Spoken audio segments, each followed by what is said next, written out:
Olá pessoal, sejam todos muito bem-vindos a mais essa videoaula do curso técnico de transações imobiliárias nessa disciplina de organização e técnica comercial aqui da Escola São Vicente, na modalidade EAD. Eu sou o professor Marcos e vamos continuar aqui falando sobre alguns aspectos que as empresas precisam obedecer para navegarem em qualquer mercado que elas queiram desempenhar as suas funções. Primeiro, e de extrema importância, obediência ao planejamento. Tá? A organização e técnica comercial, elas precisam andar juntas. A gente não pode simplesmente vender de qualquer forma. É muito difícil dizer não para o cliente. Imagina você, um vendedor, dizendo não para o cliente. Isso é uma coisa do outro mundo, né? Mas em alguns momentos é necessário que o vendedor diga exatamente isso, tá? Ele precisa obedecer a todos os passos de formalismo da venda. Nós não vamos estar trabalhando com imóveis de baixo valor. Muito pelo contrário.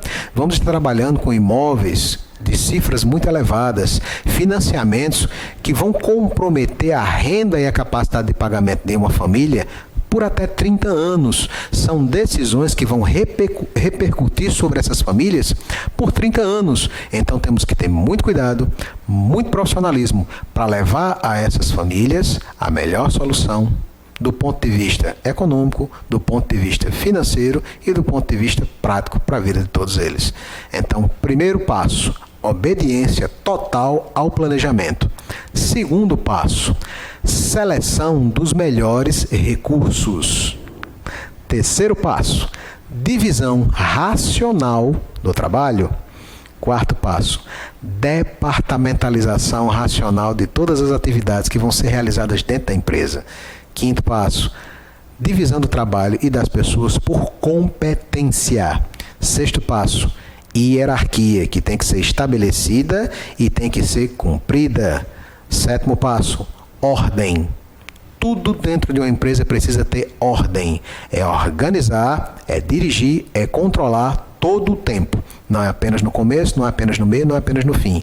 A ordem, o processo tem que ser ordenado todo o tempo. E por último, mas não menos importante, conforto.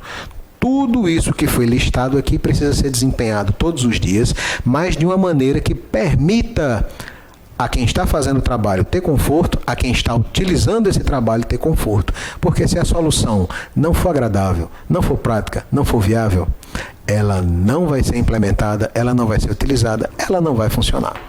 Vamos falar um pouco mais sobre isso? Primeiro ponto, obediência ao planejamento. Quando se tem um planejamento uniforme, o trabalho de todos é sistematizado e o resultado proposto será naturalmente atingido. Mas entenda, não existe por que planejar se você não vai cumprir. Planejou, formalizou, colocou no papel, precisa ser seguido. 2. Seleção de recursos. Uma coisa que todo profissional precisa entender é que o resultado final do seu trabalho depende das etapas anteriores à realização desse trabalho. Ou seja, o resultado, o produto, a qualidade do produto final que nós vamos entregar aos nossos clientes vai depender da qualidade de todos os insumos que nós colocamos dentro desse processo.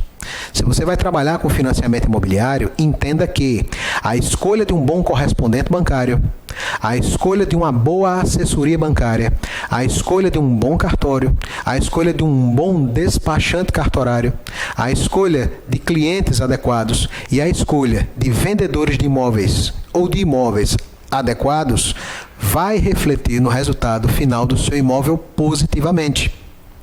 Imagina você está fechando a contratação do imóvel, leva o teu cliente lá para aprovação junto ao banco e o banco não tem quem faça essa aprovação para você. Imagina que você se dirige a um correspondente bancário e o correspondente bancário não tem muito conhecimento daquela linha de crédito que você está tentando vender. Imagina que você está com o negócio todo pronto, com o cliente que quer comprar o imóvel, mas você não aprovou a carta de crédito desse cliente. E aí o recurso está terminando, ou a coisa vai demorar para aprovar. E o dono do imóvel não quer esperar tanto tempo e vende esse imóvel a outra pessoa. Então entenda que a qualidade final do seu serviço depende da qualidade de tudo aquilo que você utilizou para prestar esse serviço, tá? Para elaborar, para construir esse serviço. Então, procure bons imóveis com bons construtores, se dirija a bons bancos e trabalhe, acima de tudo, com bons correspondentes bancários. Toda essa parte mais complexa é a chave do sucesso da venda. E aí, qualifique seus clientes, levante a ficha financeira de todos, veja se eles têm condição de fechar negócio, de pagar, então ele pode ser seu cliente. Somente é seu cliente aquele que pode pagar por aquilo que você vende. Se ele pode ser seu cliente. Se não pode, bom, não perca tempo com ele, você precisa vender. O mês vai acabar e você tem que ter retorno. Se o cliente não tem condição de fazer negócio, procure um outro. Você tem que estar sempre fechando ou você não terá dinheiro no seu bolso.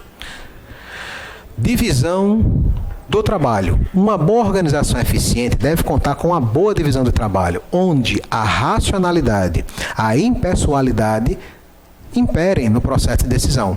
Então, não é distribuir tarefas de acordo com a afinidade que você tem com pessoas, mas de acordo com a afinidade que as pessoas têm com a tarefa.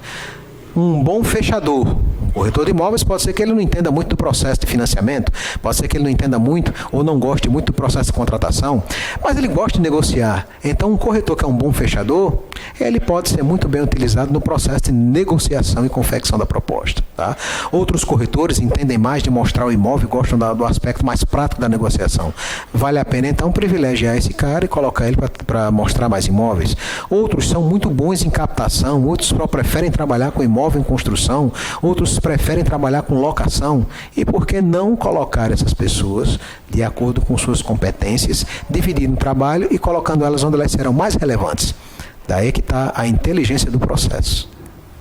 Departamentalização. A partir do momento que a empresa cresce e começa a desempenhar outras atividades, vai ser necessário criar outros setores e separar setores de setores. Em empresas pequenas, por exemplo, o setor administrativo está junto com o setor financeiro. Está até lá a placa administrativo e financeiro. A partir do momento que a empresa começa a crescer, isso tem que ser separado. Administrativo é administrativo, financeiro é financeiro, comercial é comercial, jurídico é jurídico, contábil é contábil. Tá? Então, é necessário que haja essa diferenciação e separação para que haja o quê? Isenção de opinião. O cara que aprova a verba não pode ser o mesmo cara que tira o processo do bolso e que chega lá com o pedido de aprovar. Tem que ter isenção. Tá? Todos os setores têm que ser capazes de dizerem não, de vetar, de proibir alguma coisa, porque tem que ter sua autoridade plenamente definida e atuante. Competência. Toda empresa deve contar com dirigentes e assessores que dominem conhecimentos nas suas respectivas áreas. Imagina um corretor de locação que não entende o que é locação. Já pensou você? Imagina um corretor de imóveis em lançamento, em construção, que não sabe o que é isso. Não sabe como é que o prédio vai ficar pronto, que não conhece um memorial descritivo, que não sabe o que é um registro de incorporação, que não sabe quais são as taxas de juros que vão incidir para realizar a correção daquele financiamento ao longo do tempo e não sabe dessas informações ao cliente. Seria um fracasso, não é verdade? Então, competência é isso. Todos os profissionais envolvidos têm que dominar todas aquelas informações e aspectos que eles vão precisar para realizar aquele negócio. E precisam demonstrar isso. Hierarquia. Bom, toda ordem dada tem que ser cumprida e tem que ser acompanhada. As pessoas precisam saber quem manda e a quem elas obedecem. Então, toda ordem a ser dada a um colaborador deve ser transmitida pelo seu chefe, pelo seu líder imediato e não por terceiros. As pessoas têm que entender de onde vem a ordem e para quem a quem elas vão se reportar, levando os resultados ou as dificuldades para desempenhar aquela tarefa. Ordem. Para que uma organização funcione bem, é preciso que as ordens sejam dadas, tá? E sejam integralmente cumpridas. É necessário que haja uma segurança dentro do processo, dentro da empresa, para entender se aquilo que foi ordenado lá em cima, chegou aqui embaixo e foi realizado como foi mandado, ok? Isso é um problema nas equipes de venda, tá? O vendedor está sempre querendo levar mais facilidades para o cliente, ele não quer perder a venda, então daqui a pouco ele está começando a oferecer descontos, vantagens, facilidades tais que talvez a empresa não possa cumprir, ou se puder cumprir, vai cumprir com muita dificuldade. Então tem que existir uma padronização. Já pensou eu vender um imóvel de manhã num prédio por R$200 mil e à tarde vender o mesmo imóvel por 180? Quem comprou por 200 de manhã não vai ficar nada satisfeito quando souber disso, tá, gente? Então a gente tem que ter uma segurança de que o processo vai acontecer uniformemente, tá? Da cadeia de comando do começo até o final. E as pessoas têm que ter acesso à mesma informação desde que as condições sejam as mesmas. Conforto. O administrador moderno, ele reconhece que um bom ambiente de trabalho é importante para o desempenho de sua equipe. Considerando que passamos cerca de 1/3 de nossa vida no ambiente de trabalho, esse ambiente de trabalho ele tem que ser confortável. Ele tem que ser confortável do ponto de vista físico, do ponto de vista psicológico, tá? Tem que ser desafiador, tem que ser motivante, tá? Tem que nos atrair de uma maneira tal que a gente queira estar lá desempenhando as nossas atividades.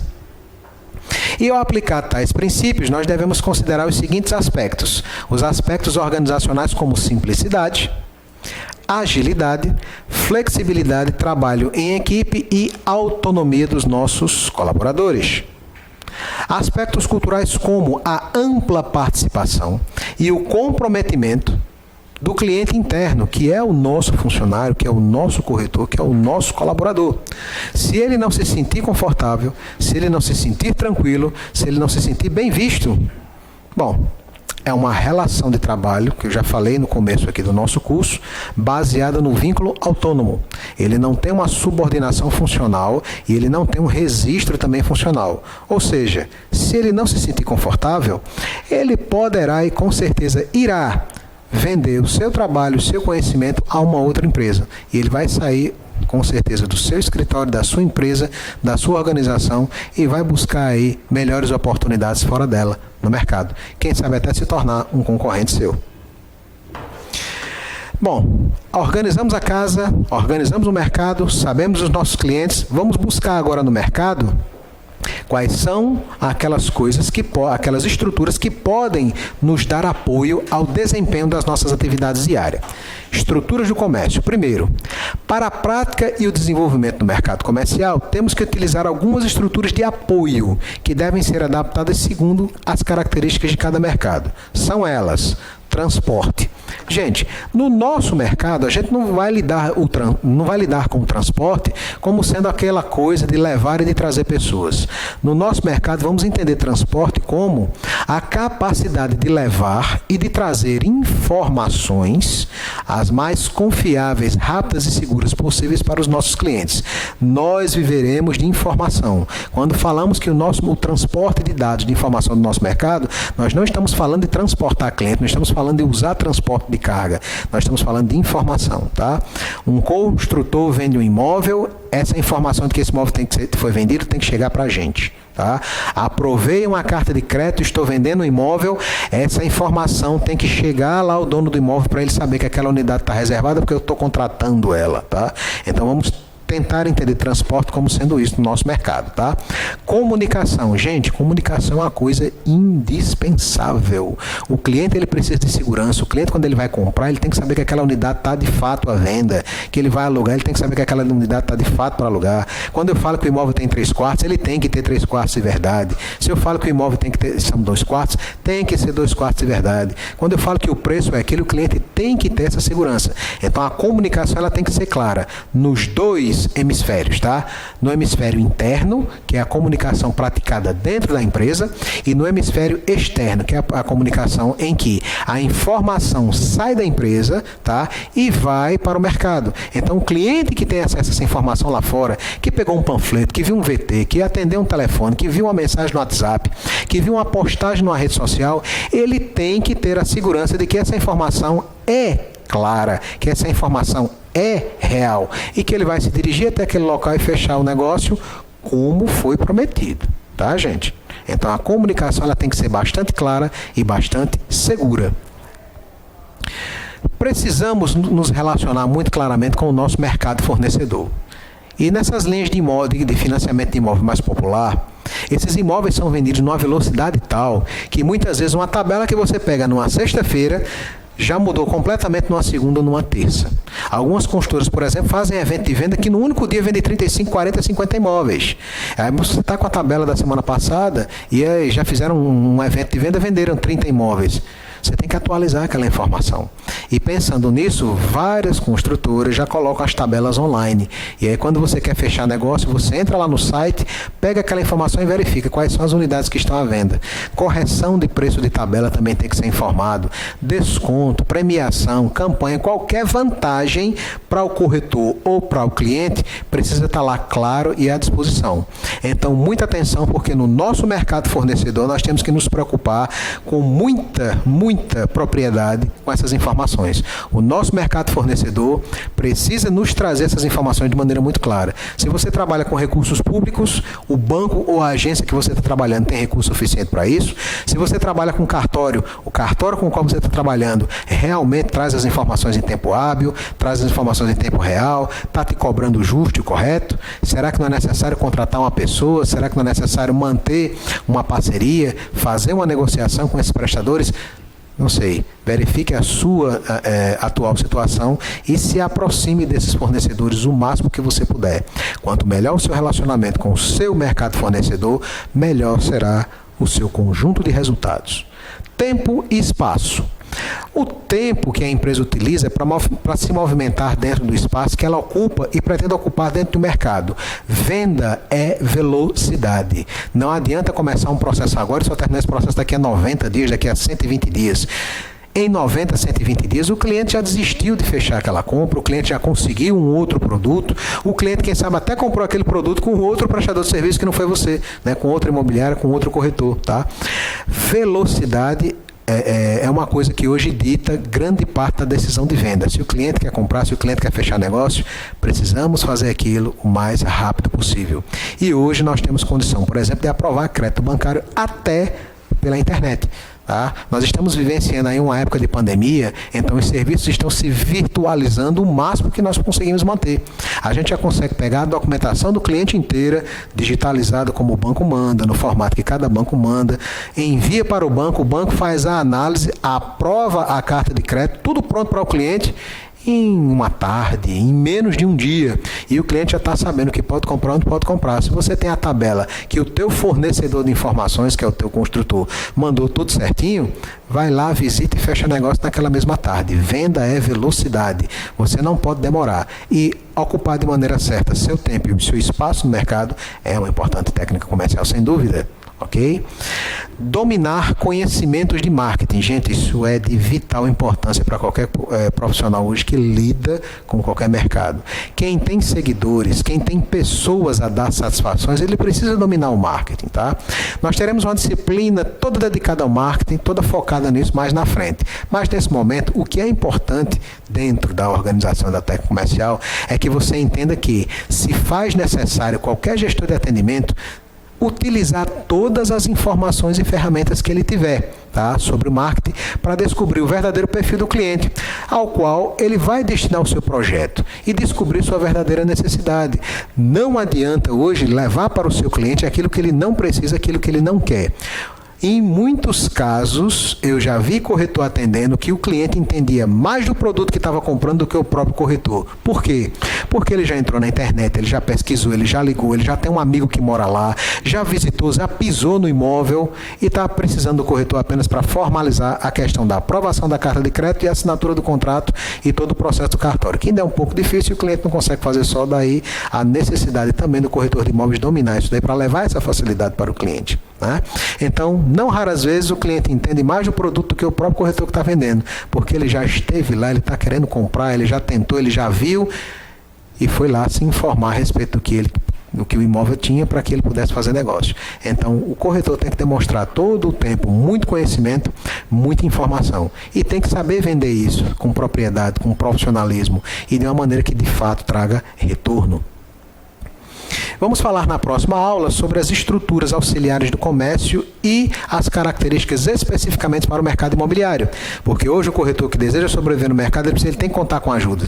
Ajuda de seguradora, ajuda de banco, ajuda de prefeitura, ajuda de cartório, ajuda de projeto, de design de interiores e vários outros pontos que vão servir para a gente como serviços auxiliares do comércio. Espero vê-los na próxima aula. Até lá!